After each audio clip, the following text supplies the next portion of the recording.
People can be so mean. I don't understand. I've read so many tweets and angry texts in the comment section on Facebook about Senior Minister Koh Poh Koon's resignation. Now, in case you've been living under a rock, last week, Senior Minister Koh Poh Koon tendered his resignation from all his ministerial positions due to personal reasons. Now, to quote him, "I have been an absent husband, father, and son since I stepped into politics in 2015, placing the needs of Singapore and my constituents above my family." Now, he also said, "For too long, my wife has carried much of the burden at home, often having to look after our parents and our children on her own." Now, bear in mind that his wife is also a busy medical doctor, and he's said to have 2 daughters. And at 54, which is my age, he's sandwiched between kids and his parents and parents-in-law. So, like many of us, he has very little bandwidth to manage everything at one time. Now, for those of you who don't know him, Dr Koh Poh Koon is a colorectal surgeon who rose to prominence after entering Parliament in 2015 and rising to Senior Minister of State within just 2 years. Having been identified as a high potential leader by then PM Lee Hsien Loong, he was immediately given 2 ministries, the MND and the MTI. Now, first and foremost, a minister's job is extremely heavy, both in terms of the role as well as the responsibilities. Helming 2 is a nightmare. Can you imagine having to do that in addition to your MP duties? It's almost like being CEO to 2 companies at once while playing babysitter to over 50,000 residents. Now, I must confess, there is no amount of money you can throw at me to convince me to take up a role like that because it's just simply too stressful. Now, why am I bringing this up today? Well, it's because there are a few lessons that we can extract from this entire story, which I hope will benefit your career. Number 1, burnout is real.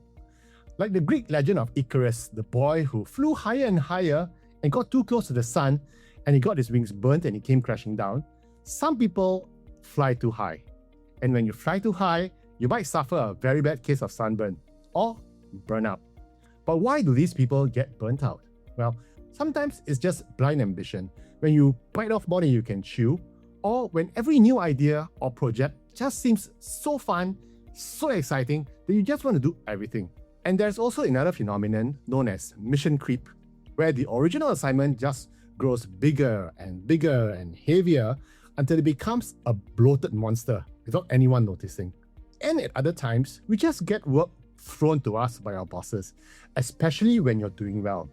That's what I always say. The reward for doing good work is getting more work. So in the end, something's got to give. And in Dr. Koh's case, something obviously did. A major decision to quit like this isn't taken lightly and must have been weighing on him quite heavily on his mind for a while. The second issue is when to step down. Is there ever a good time to quit? My dad once told me, quit when you're ahead, not when you're a tail. Okay, bad dad joke. Go when the going is good and when people remember you fondly, rather than when your health or your family, or when you've expanded so much that your business is so big that you can't handle it and it starts to fall off at the edges. And another point, forget the naysayers, like those trolls in the comment sections who make those nasty comments. Like what Taylor Swift says, haters gonna hate.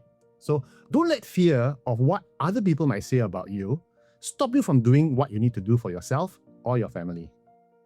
Very importantly, don't let ego or other people's expectations of you determine your decision to quit. In a society that values achievement, it takes courage to quit. What I personally feel is that the biggest issue about Dr. Koh's departure is about leaving a legacy. What do I mean? People always start their career or their projects with good intentions. Like Dr. Koh started his career in politics with the intention to serve people. But over time, your why and your whom changes. He must have originally wanted to do good for everybody, which is wonderful. How many people would actually sacrifice and step up? But after 11 years, things have changed. And he's finally realizing who his real stakeholders are. And you know who they are? The people in your life, not the faceless people on the streets, his immediate family. Let me share with you a personal story about this. When my boy was 5 years old, I thought it would be cool to volunteer my time on Saturday afternoons at a nearby youth center. So I spent weekends helping the youths there to play games, teach them their homework and everything. And one afternoon, my son, when I came back home, asked me, "Daddy, why are you spending time with the other kids and not me?" And that's when it hit me. Who are my real stakeholders in my life? It's my family. And for a lot of people who say, "I do these things for my family," have you ever asked your family whether they want you to do it? At the end of the day, the goal isn't just to simply build a successful career. The goal is to build a successful life.